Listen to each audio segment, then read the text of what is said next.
caída de Rasputín la hizo inevitable, pues él era el único hombre en Rusia capaz de detenerla. El Kaiser Guillermo, instado por sus consejeros de la hermandad, apoyó a Austria, y declaró la guerra a Rusia y Francia. La Gran Guerra estaba en marcha. Uno de sus principales arquitectos fue el canciller del Kaiser, Bethmann Hollweg, miembro de la familia Bethmann, de banqueros en Frankfurt y primo de los Rothschild. Gran Bretaña entró contra Alemania, y los Estados Unidos hicieron lo mismo en 1917. América siempre iba a entrar en la guerra, pues la opinión pública fue manipulada por los medios. Kent Cooper, presidente de Prensa Asociada, escribió en la edición del 13 de noviembre de 1944 de la revista Life. Antes y durante la Primera Guerra Mundial, la gran agencia de noticias alemana Wolf, era propiedad de la casa bancaria europea de los Rothschild, que tenía su sede central en Berlín. Un miembro destacado de la firma era también el banquero personal del Kaiser Guillermo, Max Warburg. Lo que realmente ocurrió en la Alemania imperial, fue que el Kaiser usó Wolf, para unir y excitar a su pueblo hasta tal punto que estaban ansiosos por la Primera Guerra Mundial.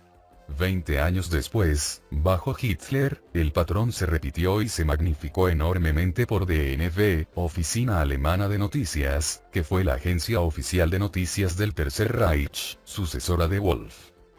En su autobiografía Barreras Abajo, Cooper añadió que la casa Rothschild compró participación en las tres principales agencias de noticias europeas: Wolf en Alemania, Havas en Francia, y Reuters en Inglaterra. Para quienes no saben cómo funciona la prensa, las agencias de noticias proveen historias a todos los periódicos y medios, de modo que lo que ellas dicen suele repetirse en todo el espectro mediático. Debe ser cierto porque todos lo dicen, es lo que escucho decir a la gente.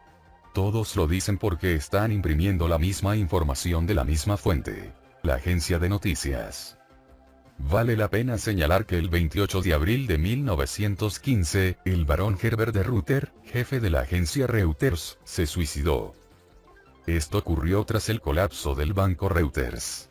El barón fue reemplazado por Sir Roderick Jones, quien relata en su autobiografía que, poco después de suceder al barón Herbert de Reuter en 1915, recibí una invitación del señor Alfred Rothschild, entonces jefe de la casa británica de Rothschild, para almorzar con él en el histórico edificio New Court, situado en la City de Londres, el distrito financiero central donde la familia Rothschild tenía su sede principal. Lo que discutieron, se niega a revelarlo. ¿Qué opinas? Por sorprendente que parezca al inicio, las conexiones entre la casa judía de Rothschild, y la creación de las guerras mundiales, en las que tantos judíos sufrieron terriblemente, comienzan a acumularse. Esto fue parte de la estrategia de la élite, para involucrar a los Estados Unidos y aumentar las demandas de posguerra, por una autoridad mundial que detuviera futuras guerras. No fue un gran problema, porque el presidente Woodrow Wilson, hacía lo que su principal asesor, el coronel House, com 300, le decía. En 1915, el hundimiento del barco estadounidense de pasajeros Lusitania, fue la excusa para que los Estados Unidos declararan la guerra, tal como el asesinato de Francisco Fernando lo había sido para los alemanes, y el ataque a Pearl Harbor, lo sería para los americanos en la Segunda Guerra Mundial. La Lusitania fue enviada a un área de conocida actividad de submarinos alemanes sin escolta, y las personas a bordo fueron sacrificadas para satisfacer las horribles ambiciones de la élite.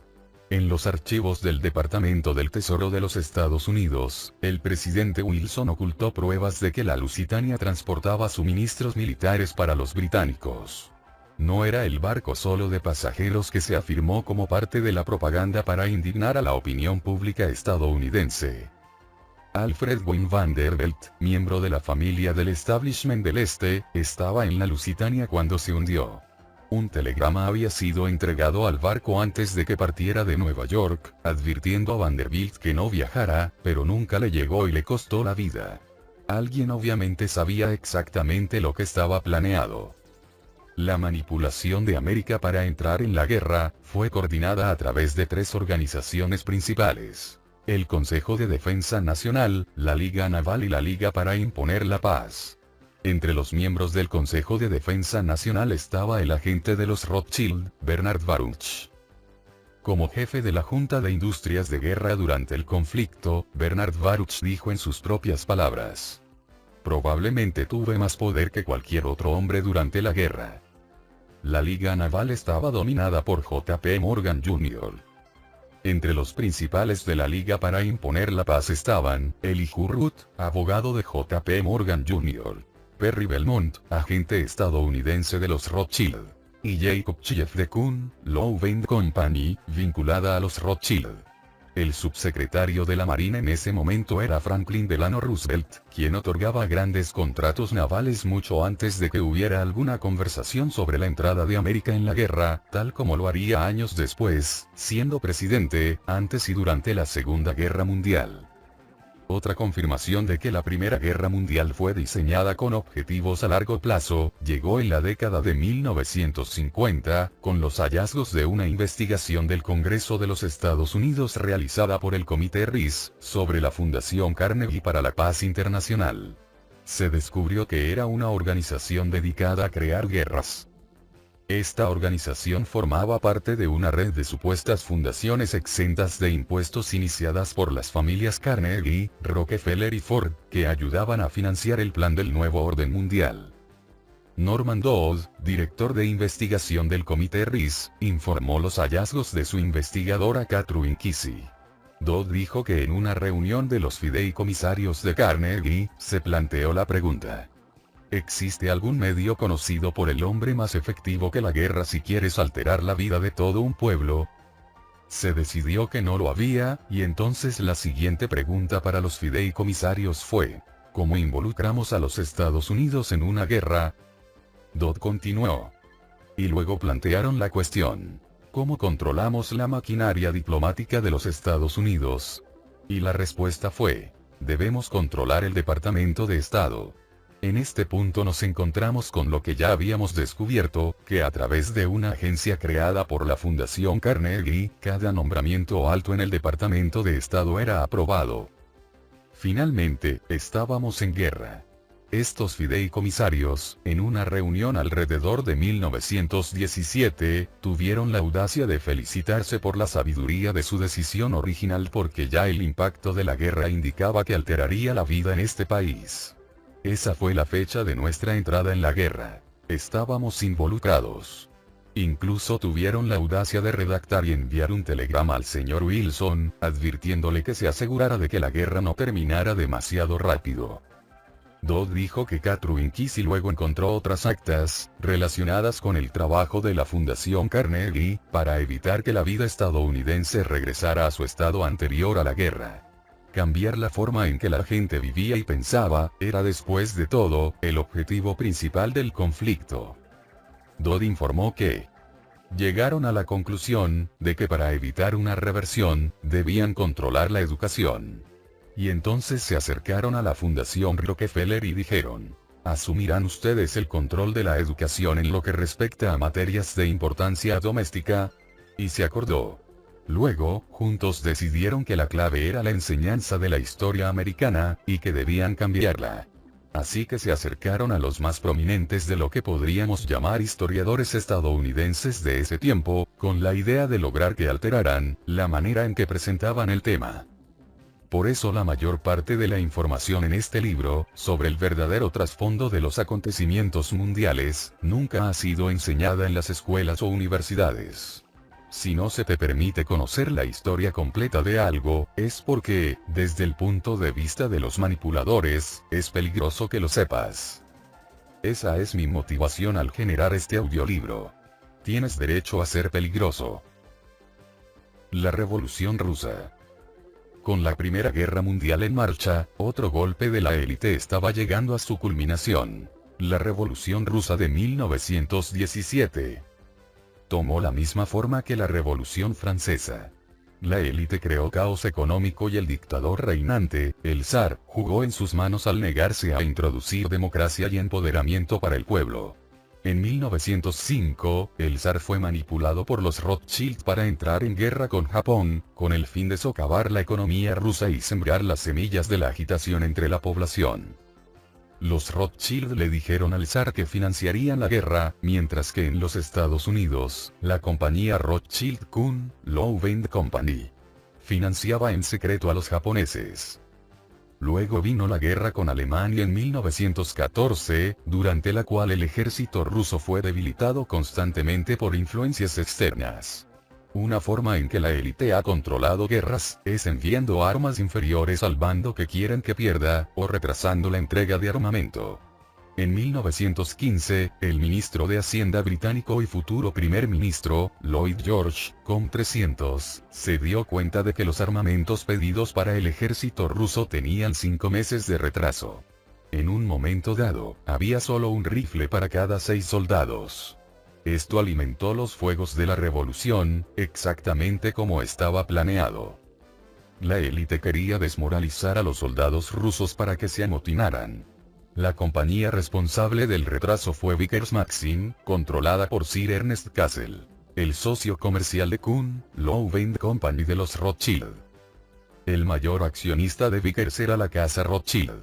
El gabinete británico envió a Lord Kitchener a Rusia, para reorganizar su ejército, pero se ahogó en el camino, cuando el HMS Hampshire se hundió misteriosamente la noche del 5 de junio de 1916. Solo otra coincidencia, supongo. En Rusia, se agitaba la disensión. La primera revolución, más moderada, fue iniciada por un masón, Alexander Kerensky. Digo primera, porque en realidad hubo otra revolución incluso antes, encabezada por el príncipe Lvov. Él planeaba crear una república al estilo estadounidense, y para entonces el zar Nicolás II, ya había abdicado. Pero, como en Francia, cuando el impulso revolucionario había sido desencadenado, llegó la siguiente etapa más aterradora.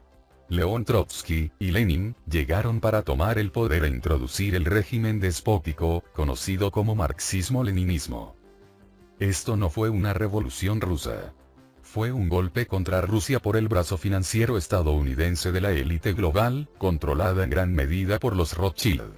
León Trotsky, que había estado viviendo en Nueva York, tras ser expulsado de Alemania, partió hacia Petrogrado, Rusia, en el SS Christiania Fjord, el 26 de marzo de 1917, con $10,000 entregados por los Rockefeller. En su mano llevaba un pasaporte estadounidense gestionado para él por el presidente, Woodrow Wilson. Jennings E. Weiss, dice en su libro, Woodrow Wilson, discípulo de la revolución. Los historiadores nunca deben olvidar que Woodrow Wilson, a pesar de los esfuerzos de la policía británica, hizo posible que León Trotsky entrara en Rusia con un pasaporte estadounidense. Esto ocurrió en un momento en que las autoridades estadounidenses se suponía que estaban endureciendo sus controles sobre revolucionarios potenciales que entraban en Rusia con pasaportes de los Estados Unidos. Pero ¿quién controlaba a Wilson? El representante de la élite, el coronel Edward House, con 300. Cuando el barco atracó en Canadá en ruta, León Trotsky fue detenido por las autoridades canadienses, pero fue liberado y se le permitió continuar su viaje a Rusia. El teniente coronel John B. McLean, fundador y presidente de Editorial Maclean, era conocido por sus estrechos contactos con la inteligencia canadiense. En 1918, McLean escribió un artículo que apareció en su propia revista Maclean's, titulado ¿Por qué dejamos ir a León Trotsky? Cómo Canadá perdió la oportunidad de acortar la guerra. McLean hizo varias revelaciones sobre León Trotsky, muchas de las cuales han sido confirmadas o respaldadas por pruebas que han salido a la luz desde entonces. Dijo que León Trotsky no era ruso, sino alemán, y otra información de inteligencia sugirió que hablaba mejor alemán que ruso. Las fuentes de McLean afirmaron que León Trotsky había sido públicamente expulsado de Alemania, en agosto de 1914, para darle credibilidad a lo que vendría después. McLean dijo que otros revolucionarios rusos, organizados por León Trotsky en los Estados Unidos y el oeste de Canadá, eran en gran parte alemanes y austriacos viajando como rusos. McLean continuó. Originalmente, los británicos descubrieron a través de asociados rusos, que Kerensky, Lenin y algunos líderes menores, estaban prácticamente a sueldo de Alemania, allá por 1915, y en 1916 descubrieron las conexiones con León Trotsky, entonces viviendo en Nueva York. Desde ese momento fue estrechamente vigilado por el escuadrón de bombas. A principios de 1916, un funcionario alemán llegó a Nueva York. Funcionarios de la inteligencia británica lo acompañaban. León Trotsky fue retenido en Halifax, pero por instrucción de ellos, la inteligencia británica fue liberado con profusas disculpas por la demora innecesaria. Tras muchas maniobras, llegó a una pequeña oficina de periódico en los barrios bajos, y allí encontró a León Trotsky, para quien llevaba instrucciones importantes. Desde junio de 1916, hasta que lo entregaron a los británicos, el escuadrón de bombas de Nueva York nunca perdió contacto con León Trotsky. Descubrieron que su verdadero nombre era Braunstein, y que era alemán, no ruso. Curiosamente, si esto es correcto, tanto el comunismo como el fascismo, que entrarían en conflicto en la Segunda Guerra Mundial, fueron creados en gran medida en el mismo país. Alemania, hogar de tantas sociedades secretas de la élite, y cuna de los Illuminati bávaros de Adam Weishaupt. Después de que León Trotsky llegó a Rusia, se le unió Lenin, quien había recibido paso seguro a través de Alemania en un tren sellado, desde Suiza hasta Rusia vía Suecia, en abril de 1917, acompañado por 32 revolucionarios. El viaje fue aprobado y financiado por el Estado Mayor alemán, bajo órdenes del Mando Supremo alemán. Los alemanes también gastaban grandes sumas para financiar la propaganda bolchevique dentro de Rusia. Von Kuman, ministro de Asuntos Exteriores, dijo al Kaiser en 1917. No fue hasta que los bolcheviques recibieron de nosotros un flujo constante de fondos, a través de diversos canales y bajo diferentes etiquetas, que pudieron sostener y expandir su periódico Pravda, el órgano oficial de propaganda del partido, cuyo nombre significa la verdad. Con él llevaron a cabo una campaña enérgica que les permitió ampliar considerablemente la base originalmente estrecha de su movimiento. El plan era, que la revolución, retirara a Rusia de la Primera Guerra Mundial, y estableciera la paz con Alemania. Esto fue exactamente lo que ocurrió. Una vez más, estos acontecimientos son multidimensionales. Los revolucionarios rusos como Lenin y León Trotsky fueron utilizados para sacar a Rusia de la guerra, en beneficio de Alemania. Pero, en el nivel de la élite, se estaba creando el espantajo llamado comunismo, para estimular la división, el miedo y la desconfianza, presentados como comunismo versus capitalismo, versus fascismo. Una vez que tienes miedo, causado por dos o más bandos distintos, tienes división y control. El miedo es también el mayor productor de energía negativa. Mientras León Trotsky, Lenin y su grupo, denunciaban a los capitalistas, eran financiados por los banqueros de Londres y Nueva York. León Trotsky fue citado en el periódico ruso Ruske, diciendo que el Soviet no puede alinearse con los capitalistas estadounidenses, pues esto sería una traición. ¿En serio, León? En realidad, León Trotsky y los bolcheviques fueron apoyados financiera y políticamente por las mismas personas que apoyarían a Hitler y a los fascistas, porque la élite no tiene línea política. En su autobiografía, León Trotsky se refiere a algunos de los préstamos de financieros británicos. Muchos de estos fueron organizados por Lord Milner, COM 300, de la Mesa Redonda, y por Alexander Grusenberg, nombre real Michael, principal agente bolchevique en Escandinavia, quien era asesor confidencial del Chase National Bank, de Nueva York, propiedad de J.P. Morgan. Esta fue una revolución Londres-Nueva York, con el pueblo ruso una vez más como víctima. Un hombre solucionador entre Londres, Wall Street y los bolcheviques, fue Olof Astserk, conocido como el banquero bolchevique. Era dueño de Nia Banken, fundada en Estocolmo en 1912. El agente londinense de Astserk era el North Commerce Bank, presidido por Earl Grey, amigo de Cecil Rhodes y miembro de la Mesa Redonda. Otro estrecho asociado de Astserk fue Max Mee, vicepresidente de la compañía fiduciaria Morgan Guaranty, y jefe de sus operaciones en el extranjero. Claramente Aschberg fue el intermediario perfecto para canalizar fondos desde Londres y Nueva York hacia los bolcheviques. En 1915, se formó la Corporación Internacional Americana, para financiar la Revolución Rusa.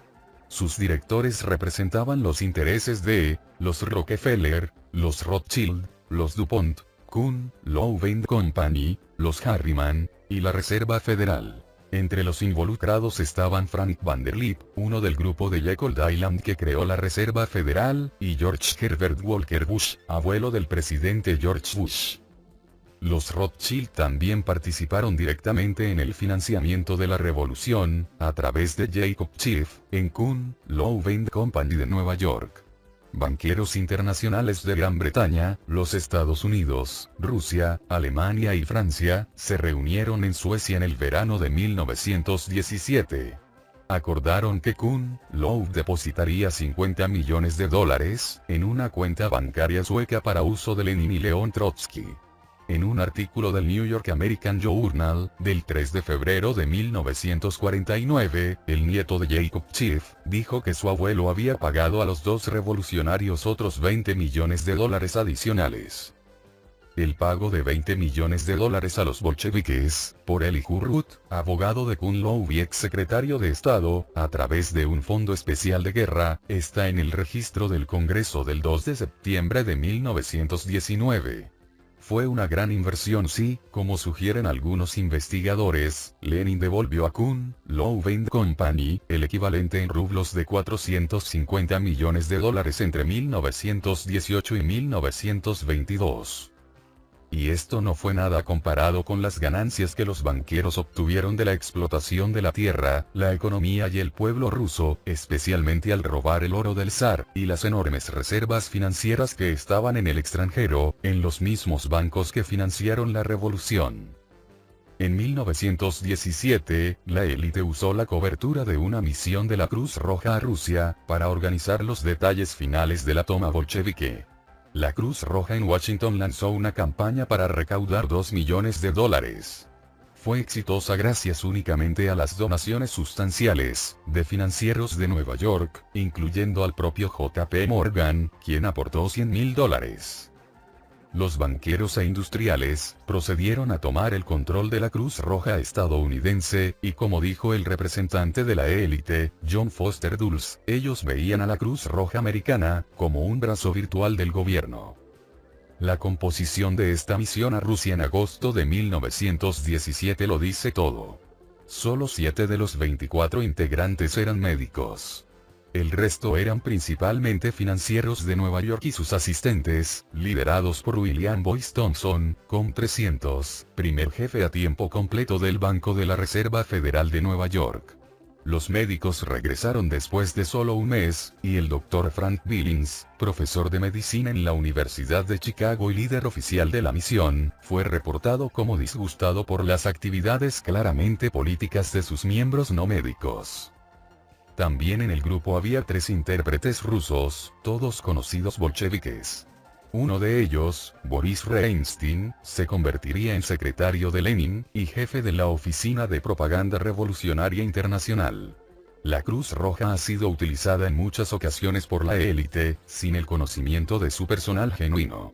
Esto no solo es un insulto al trabajo que la Cruz Roja busca realizar, sino también extremadamente peligroso, para el 99% de las personas que trabajan genuinamente en esa organización, por compasión hacia la difícil situación de los pueblos del mundo.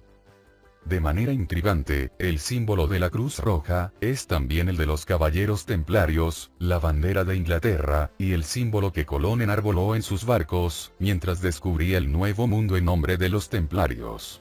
La Cruz Roja fue formada durante la Guerra Franco-Prusiana, de 1870, diseñada por la élite, a través de correspondencia en nuestro viejo conocido, el London Times. Al mismo tiempo que estos banqueros de la élite creaban organizaciones para apoyar a los bolcheviques, también financiaban y organizaban grupos antibolcheviques. Otto Kahn, y miembros de la compañía fiduciaria Morgan Guaranty, formaron un grupo llamado United Americans, que difundía propaganda anticomunista y antijudía. Esto permitió que los opositores genuinos de la revolución fueran desestimados como antisemitas. Esto ha seguido ocurriendo hasta hoy, con los radicales robots de la mentalidad. Estoy lleno de mi propia pureza política, bailando al son de los hilos manejados por la élite global, denunciando como antisemita a cualquiera que se acerque demasiado a la verdad. Lo mismo me ocurre a mí hoy. Es todo tan predecible. Los radicales robot y su oposición, la derecha robot, tienen sus hilos manejados por las mismas personas. Es realmente hilarante. En su regreso de Rusia, William Boyce Thompson hizo una parada en Londres para reunirse con el primer ministro británico, Lloyd George.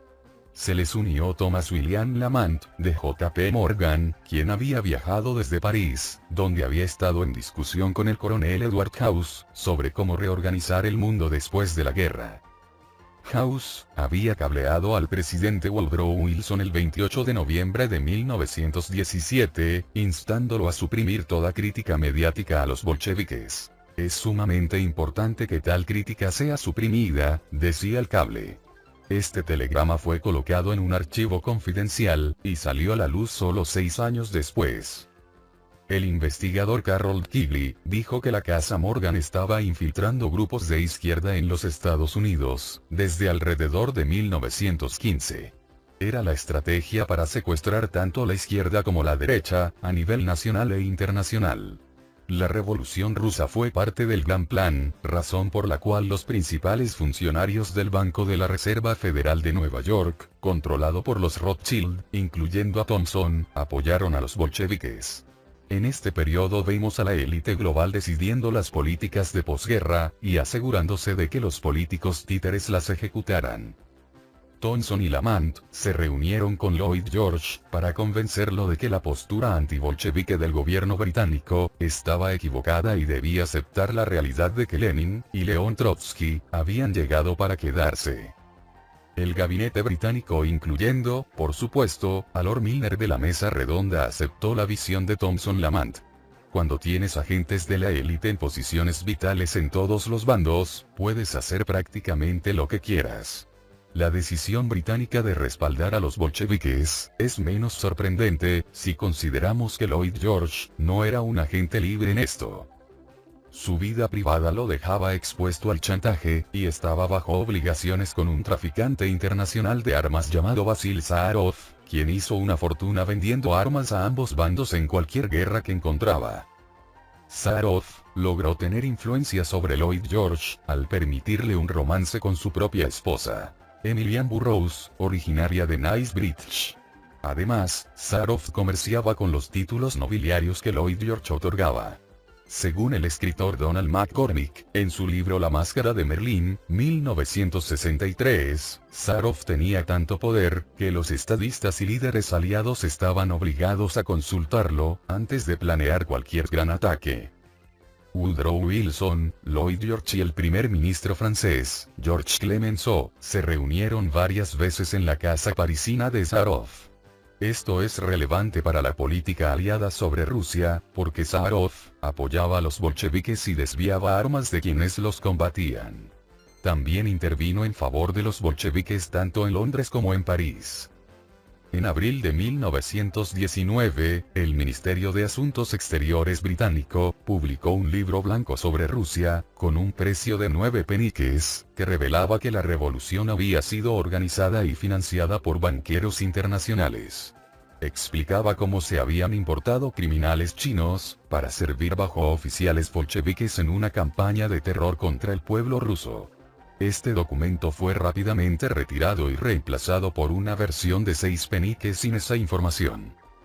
Algunos afirman que la revolución bolchevique fue una revolución judía, pero creo que el rabino Marvin Santelman lo interpreta perfectamente cuando escribe: la verdad del asunto fue que hubo una conspiración, pero no fue ni judía, ni católica, ni masónica. Involucró a personas de todo tipo de religiones y orígenes nacionales. Junto a los Schiff, Warburg y Rothschild, estaban los Morgan y los Rockefeller. Con León Trotsky estaban Lenin y Stalin. ¿Cuál era el tema común entre ellos? El culto al ojo que todo lo ve. Con la revolución establecida, la élite organizó el envío de su personal de inteligencia a Rusia. Alfred Milner seleccionó a un agente, Bruce Lockhart, con 300, para ir a Rusia y asociarse con el estadounidense Raymond Robbins, quien había sido dejado por William Boyce Thompson, para liderar la ahora sin médicos, misión de la Cruz Roja durante 1918. Los franceses eligieron enviar al partidario bolchevique Jacques Sadoul, viejo amigo de León Trotsky. La conspiración entonces tenía control de los informes diplomáticos y de inteligencia que salían de Rusia hacia sus gobiernos. Con eso, el golpe de la élite global contra el pueblo ruso estaba completo. Lenin y León Trotsky procedieron a desmantelar cualquier institución y grupo de trabajadores que hubiera surgido en los primeros días de la revolución. La odiada Okhrana, el servicio secreto de los zares, fue reorganizada en lo que eventualmente se convirtió en la KGB. La revolución del pueblo, que convertiría cientos de millones de personas en poco más que prisioneros en su propia tierra, y causaría la muerte y sufrimiento de tantos en los campos de concentración, había avanzado enormemente los objetivos del nuevo orden mundial. La carta soviética sería jugada con gran efecto en las décadas siguientes.